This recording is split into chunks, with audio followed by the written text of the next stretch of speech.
Lors de la remise de diplôme de mon fils, mon beau-père s'est tenu au pupitre et a annoncé devant 500 personnes que c'était grâce à lui si Jake avait été admis à Stanford. Ce qui s'est passé 6 heures plus tard, lorsque le bureau des admissions de l'université a reçu un colis anonyme, a permis à tout le monde de comprendre quel genre de grand-père Richard Morrison était vraiment. Je m'appelle Rebecca, et je dois vous raconter ce qui s'est passé à la cérémonie de remise de diplôme de mon fils Jake en juin dernier. Jake est mon miracle. Un enfant qui a appris le calcul infinitésimal par lui-même à 2 heures du matin, parce qu'il était sincèrement curieux, qui passait ses week-ends à donner gratuitement des cours de soutien en mathématiques à des enfants de primaire, qui a construit un système de panneaux solaires pour la maison de notre voisine âgée, simplement parce qu'il en était capable. Mon beau-père, Richard Morrison, a 67 ans, conduit une Mercedes classe S et siège au conseil d'administration de 3 universités. Il se trouve aussi être le genre de grand-père qui s'attribue les réussites des autres comme s'il collectionnait des trophées qu'il n'a jamais gagnés. Et puis il y a Connor, mon neveu, l'autre petit-fils de Richard, 19 ans, étudiant en commerce à l'université d'État. L'enfant qui se voit financer des voyages d'affaires en Europe par son grand-père, tandis que Jake recevait des manuels d'occasion de la vente de la bibliothèque. Connor est le petit-fils héritier qui joue au tennis au country club, celui qu'on présente lors des réceptions professionnelles de Richard, alors que Jake est oublié lors des dîners de famille. Mais cette histoire ne porte pas vraiment sur le favoritisme. Elle porte sur le moment où un homme de 67 ans s'est tenu devant 500 personnes et a menti effrontément, en prétendant avoir été le mentor d'un enfant à qui il adressait à peine la parole. Elle porte sur la façon dont je ne l'ai pas interrompu, n'ai pas fait de scène, ne me suis pas précipitée sur l'estrade. J'ai simplement passé un appel téléphonique stratégique au service des admissions de Stanford qui a fait s'effondrer la réputation soigneusement construite de Richard devant ses partenaires commerciaux, le conseil de l'université et un fils qui a enfin compris que son grand-père l'avait utilisé comme un accessoire. Le programme de la cérémonie mentionnait Richard Morrison comme orateur invité spécial, estimé ancien élève et bienfaiteur. Le nom de mon fils est Jake Morrison. Et quand je vous raconterai ce que Richard a dit pendant ce discours, vous comprendrez pourquoi, 6 heures plus tard, 3 conseils universitaires ont exigé sa démission immédiate. Jake se préparait pour Stanford depuis sa première année de lycée. Non pas parce que Richard le poussait, Richard reconnaissait à peine l'existence de Jake, mais parce que Jake est tombé amoureux du programme d'ingénierie de Stanford après avoir participé à un séminaire d'été à l'âge de 14 ans. Il avait couvert les murs de sa chambre de poster de Stanford, passé d'innombrables nuits à travailler sur ses dissertations de candidature et soumis un projet de système de filtration d'eau abordable, en attente de brevet, comme projet supplémentaire. Mon mari Marcus et moi avions économisé chaque centime possible. Marcus faisait des gardes doubles à l'hôpital en tant qu'infirmier, et je prenais des contrats de traiteur le week-end en plus de mon travail de chef de projet en semaine. Nous avions calculé que même avec des bourses, il nous faudrait 30 000 $ pour les dépenses de la première année de Jake. Nous avions 28 000 $ dans le fonds pour ses études. Il nous manquait 2 000 $, mais nous allions trouver une solution. Nous y arrivions toujours. Richard avait appelé 3 semaines avant la remise des diplômes avec son annonce grandiloquente habituelle. « On m'a demandé de prononcer le discours de fin d'année à Riverside High », a-t-il déclaré, et non demandé, de cette voix qui attendait des félicitations. En tant que leur ancien élève le plus distingué, il est tout à fait normal que je m'adresse aux diplômés. La promotion de Jake a la chance d'entendre quelqu'un qui a réellement accompli quelque chose. J'aurais dû me méfier. J'aurais dû reconnaître le piège. Richard avait une longue histoire de minimisation des accomplissements de Jake, tout en exaltant les réussites médiocres de Connor. Quand Jake a remporté le concours scientifique régional, Richard a envoyé une carte avec 20 $.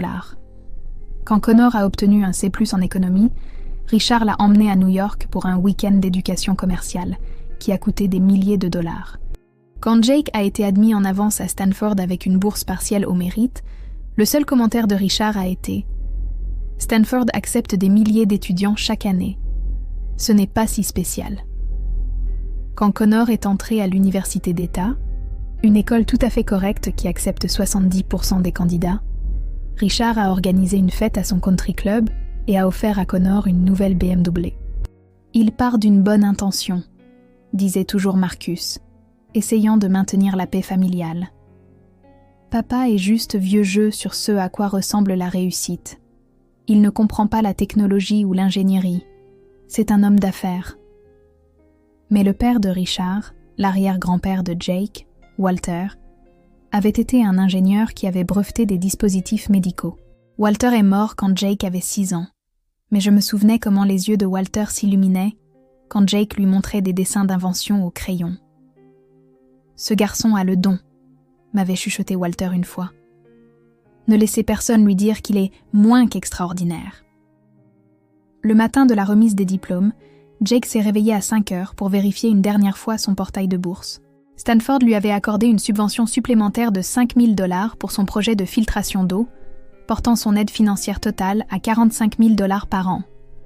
Entre ça et nos économies, nous pouvions réellement y arriver sans prêt.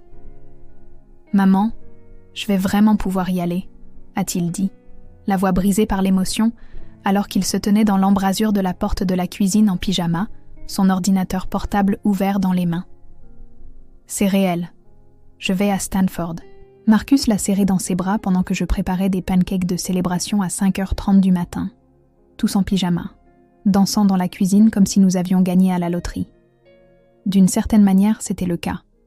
C'était l'enfant né prématuré, dont les médecins disaient qu'il pourrait avoir des retards de développement, qui a prouvé à tout le monde qu'ils avaient tort, en lisant à 3 ans et en codant à 9 ans. Richard et sa femme, Diane, sont arrivés chez nous à 9h pour prendre des photos avant la cérémonie.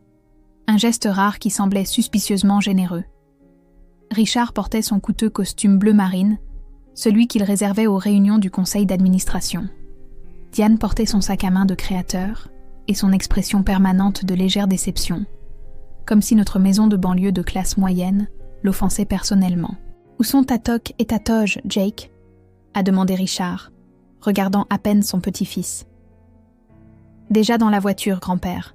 Nous partons pour l'école dans 30 minutes. » Richard a hoché la tête distraitement, faisant défiler son téléphone. « J'ai préparé mon discours. Il est plutôt bon, si je puis me permettre.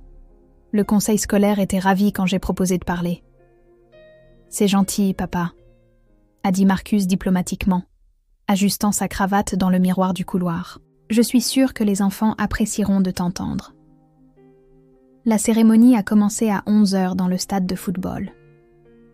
500 diplômés étaient assis en rangées bien ordonnées sur le terrain, portant des toques et des toges bleu roi. Les gradins étaient bondés de près de 2000 membres de la famille et amis. Jake était assis au 3e rang, et je pouvais le voir de nos sièges, sa jambe rebondissant nerveusement comme toujours quand il était excité. Le directeur a prononcé le discours d'ouverture. La majeure de promotion, une brillante jeune fille nommée Sophia Chen, qui allait au MIT, a prononcé un discours touchant sur l'acceptation de l'incertitude. Puis le directeur a présenté Richard Morrison. « C'est un grand honneur pour moi », a déclaré le directeur Hayes, lisant ses fiches, de présenter Richard Morrison, promotion 1976, entrepreneur à succès, membre du conseil d'administration d'une université et généreux soutien de l'éducation. Monsieur Morrison a gracieusement accepté de partager sa sagesse avec notre promotion de diplômés. Richard s'est approché du podium comme s'il en était le propriétaire, sa posture parfaite, son sourire étudié. Il a ajusté le microphone et a regardé la foule avec l'assurance de quelqu'un qui avait prononcé 1 millier de discours. « Diplômés, famille, invités de marque », a-t-il commencé, sa voix portant à travers le stade. « Je me tiens devant vous aujourd'hui non seulement en tant qu'ancien élève à succès de cette institution, mais aussi en tant que grand-père qui a vécu le rêve américain et transmis cette sagesse à la génération suivante. » J'ai senti Marcus se raidir à côté de moi. Jake avait cessé de faire rebondir sa jambe et était assis parfaitement immobile. « Vous voyez » a poursuivi Richard, s'échauffant sur son sujet. « Le succès ne dépend pas seulement du travail acharné. Il s'agit d'avoir les bons conseils, le bon mentorat, les bonnes portes ouvertes par des gens qui savent comment le monde fonctionne vraiment. » Il a fait une pause pour l'effet, et j'ai senti mon estomac se nouer en réalisant où il voulait en venir.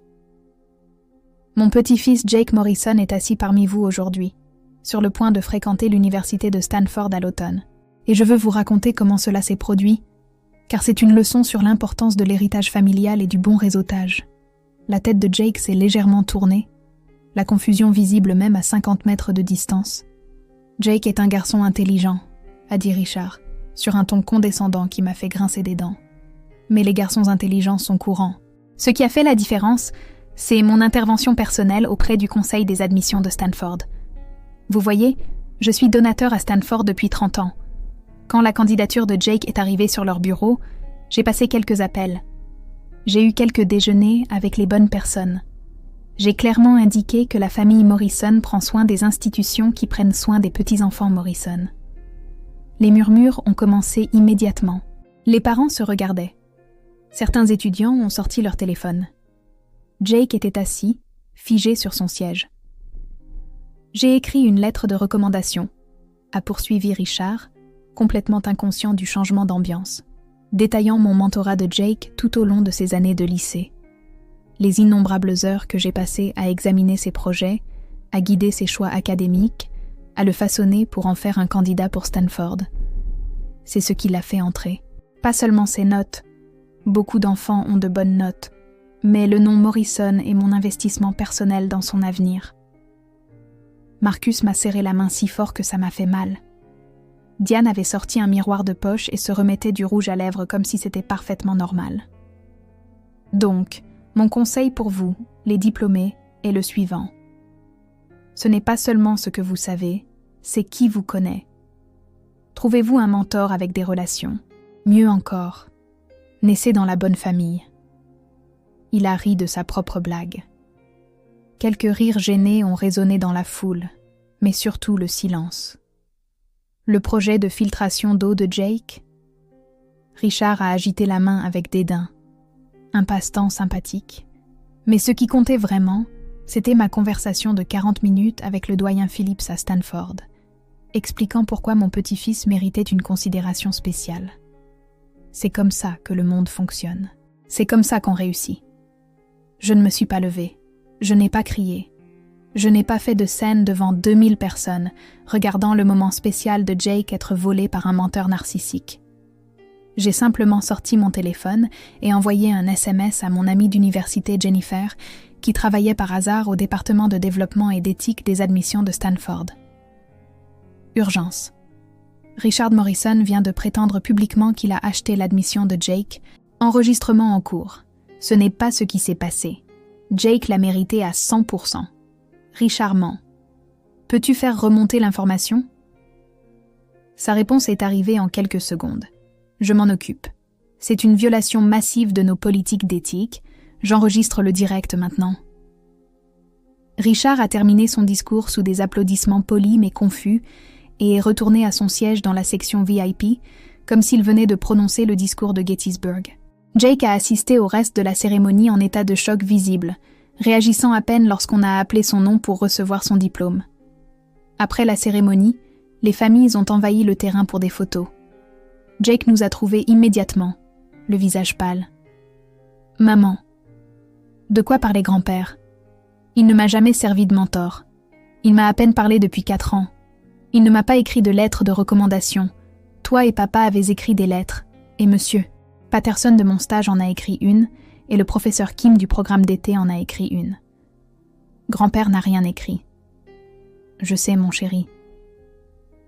A-t-il vraiment appelé Stanford? A-t-il acheté mon admission?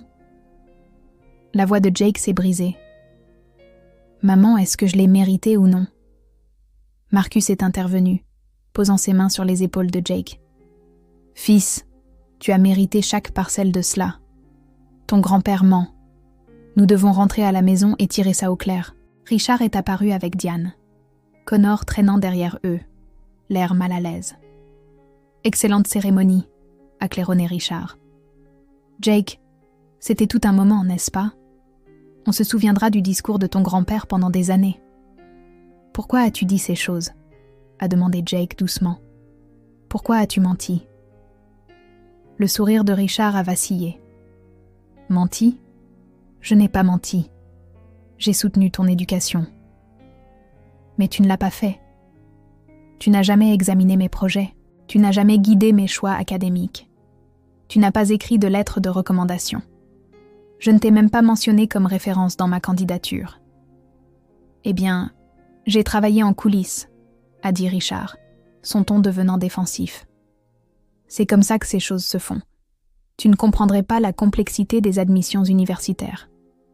Je comprends que tu viens de dire à 500 personnes que je n'ai pas mérité mon admission à Stanford, a dit Jake, sa voix se renforçant. Tu as fait croire que je n'y allais que parce que tu as acheté ma place. Connor est intervenu pour la première fois. Oncle Richard, je ne pense pas que... Reste en dehors de ça, Connor, a sèchement répondu Richard. Puis à Jake, tu devrais me remercier d'avoir rehaussé ton profil. Sais-tu combien de personnes tueraient pour avoir un grand-père comme moi qui parle à leur remise de diplôme?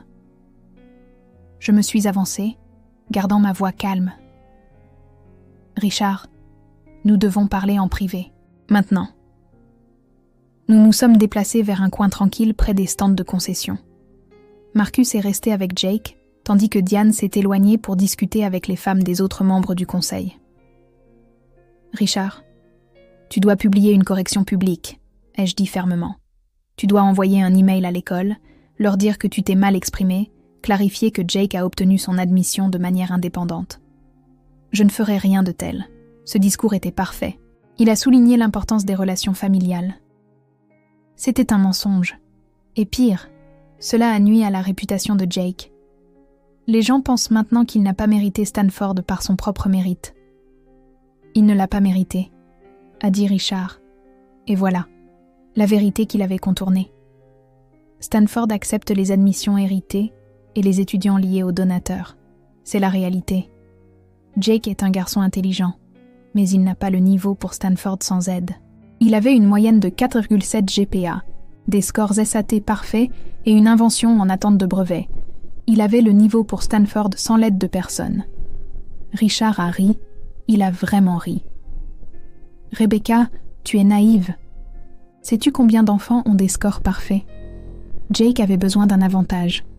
Le nom Morrison lui a donné cet avantage, que j'ai activement aidé ou non. Mais tu as prétendu avoir activement aidé.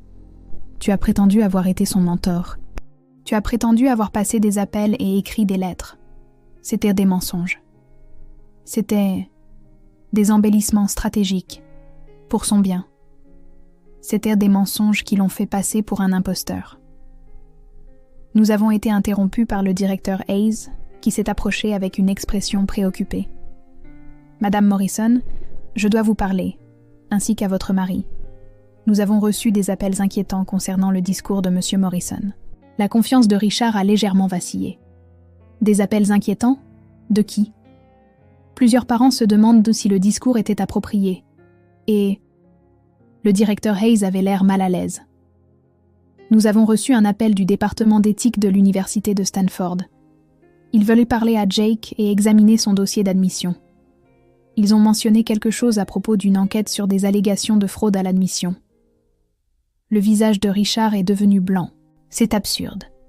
Je n'ai pas commis de fraude. Tu as publiquement prétendu avoir acheté l'admission de Jake, ai-je dit calmement. Stanford prend cela très au sérieux. S'il croit qu'il y a eu une influence inappropriée, il pourrait révoquer son admission en attendant l'enquête. Cela n'arrivera pas, a fanfaronné Richard, mais l'incertitude s'était glissée dans sa voix.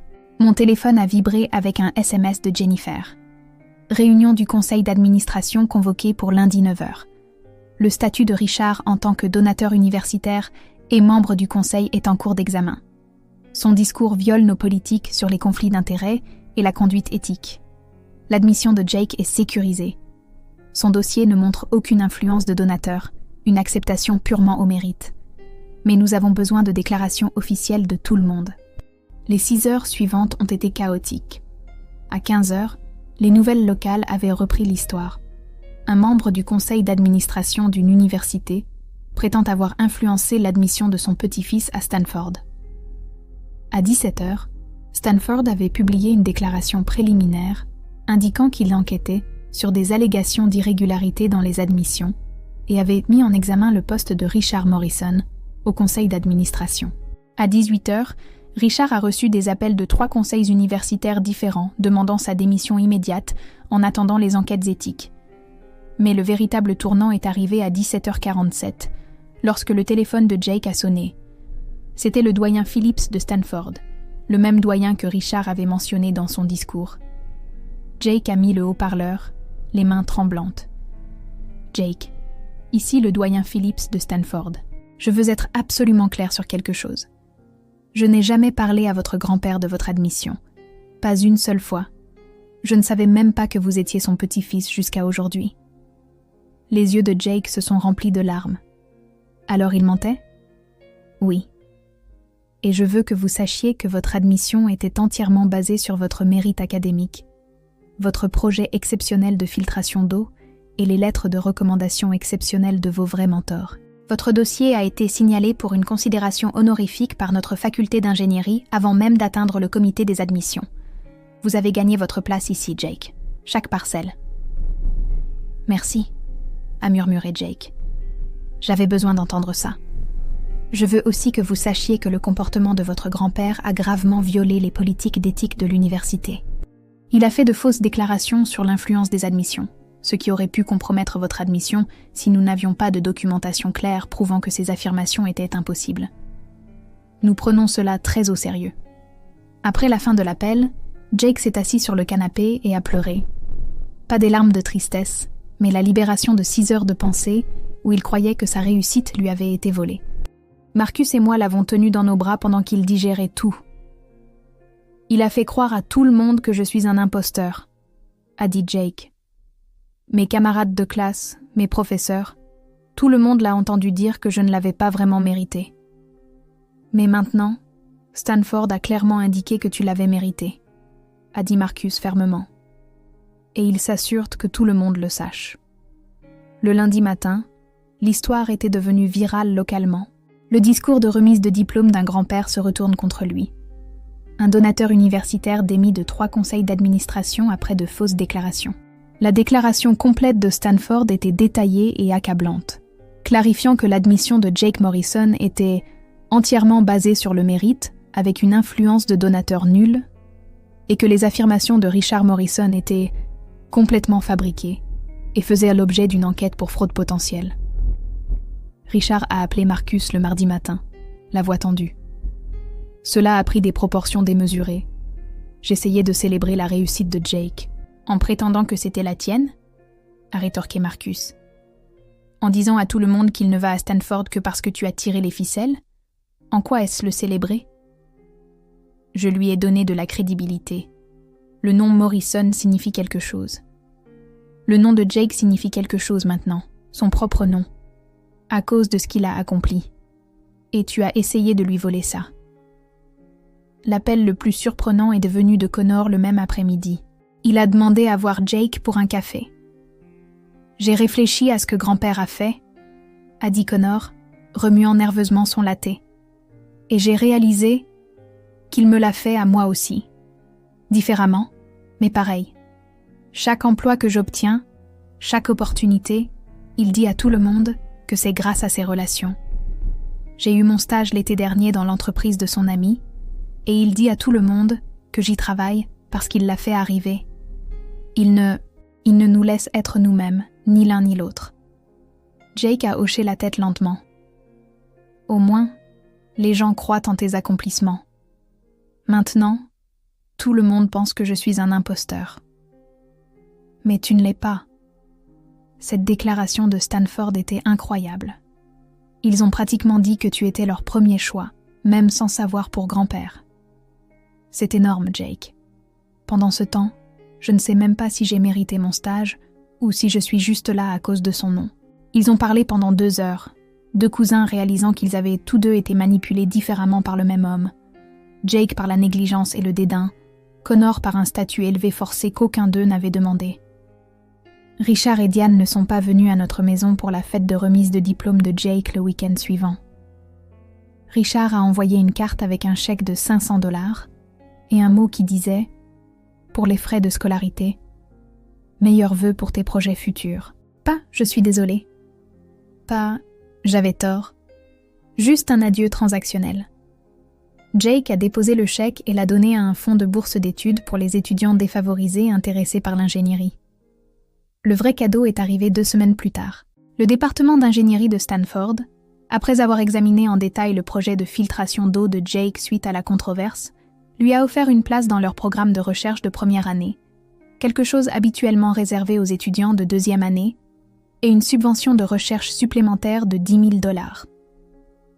Le professeur Kim, son ancien instructeur du programme d'été qui avait écrit l'une de ses lettres de recommandation, a appelé personnellement. « Jake, je veux que tu saches quelque chose.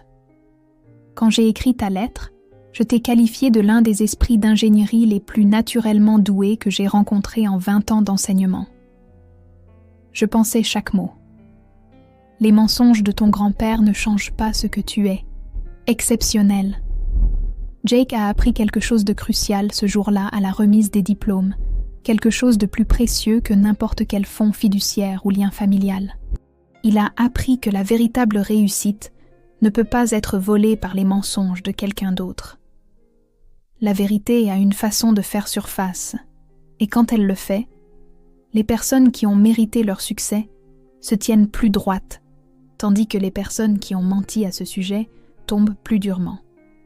Il a appris que sa valeur n'était pas déterminée par l'approbation ou la désapprobation de son grand-père, en étant comparé à Connor ou à qui que ce soit d'autre. Sa valeur était inhérente à qui il était et à ce qu'il accomplissait par ses propres efforts, sa créativité et sa détermination. Le sweatshirt de Stanford est maintenant accroché dans son placard, à côté de son pompon de remise de diplôme. Il a aussi gardé l'article de journal sur le scandale, non pas comme un rappel de la douleur, mais comme une preuve qu'il s'est défendu quand quelqu'un a essayé de diminuer sa réussite. Avant de partir pour Stanford en août, Jake a écrit une lettre à Richard. Pas une lettre de colère, mais une lettre honnête. Elle disait « Grand-père, j'espère qu'un jour tu comprendras que le nom Morrison dont tu es si fier signifierait plus si tu célébrais ce que tes petits-enfants accomplissent réellement au lieu de t'attribuer un crédit que tu n'as pas mérité. Je vais faire en sorte que le nom de Jake Morrison signifie quelque chose par lui-même. Tu es le bienvenu pour faire partie de cette histoire, mais seulement si tu peux la laisser être la mienne à écrire. » Richard n'a jamais répondu. Mais Connor l'a fait. Il a appelé Jake la veille de son départ pour Stanford. « Ta lettre à grand-père m'a fait réaliser quelque chose. Je change de spécialité pour le design graphique. C'est ce que j'aime vraiment, pas le commerce. Grand-père est furieux, mais je pense que je fais enfin quelque chose qui est à moi. Ah, si cette histoire a résonné en vous, si quelqu'un a déjà essayé de s'attribuer le mérite de vos réalisations, ou si vous avez eu l'impression de devoir prouver votre valeur, veuillez aimer cette vidéo et la partager avec quelqu'un qui a besoin de l'entendre. Laissez un commentaire ci-dessous sur une fois où vous avez défendu vos accomplissements ou avez dû récupérer votre propre récit. Ces histoires comptent et vos expériences comptent. Merci d'être ici, d'avoir écouté l'histoire de Jake et de faire partie de cette communauté qui croit que chaque personne mérite d'être créditée pour sa propre réussite durement gagnée.